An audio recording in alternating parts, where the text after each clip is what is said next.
مغرور مور اور کرین پرندہ۔ ایک دفعہ کا ذکر ہے کہ ایک جنگل میں ایک مور رہا کرتا تھا جو اپنی خوبصورتی پر اکثر فخر کیا کرتا تھا اور سوچتا تھا کہ میرے پر تو بہت ہی خوبصورت اور حسین ہے۔ ایک دفعہ مور ایک بڑی سی جھیل کے کنارے گزر رہا تھا تو اس نے ایک پرندے کرین کو دیکھا جو جھیل میں پانی پی رہا تھا۔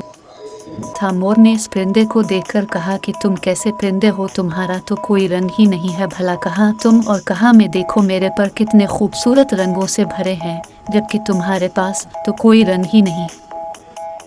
مور کی بات سن کر کرین نے اسے جواب دیا کہ تمہارے پر بے شک خوبصورت ہیں لیکن میرے پر جو کہ تمہارے پروں کی طرح بے رنگ ہے، لیکن یہ پر مجھے اڑنے میں مدد کرتے ہیں۔ یہ کہہ کر وہ آسمانوں میں اونچی اڑان بھرتا ہوا دوڑ چلا گیا۔ کرین کی بات سن کر مور اسے دیکھتا ہی رہ گیا اور گرین آسمانوں کو دور کہیں اڑتا چلا گیا اور مور دل ہی دل میں شرمندہ ہو گیا۔ اس کہانی سے ہمیں یہ سبق ملتا ہے کہ کارآمد ہونا خوبصورت ہونے سے بہتر ہے۔ مزید اچھی ویڈیوز دیکھنے کے لیے ہمارے چینل کو لائک کریں اور سبسکرائب کریں۔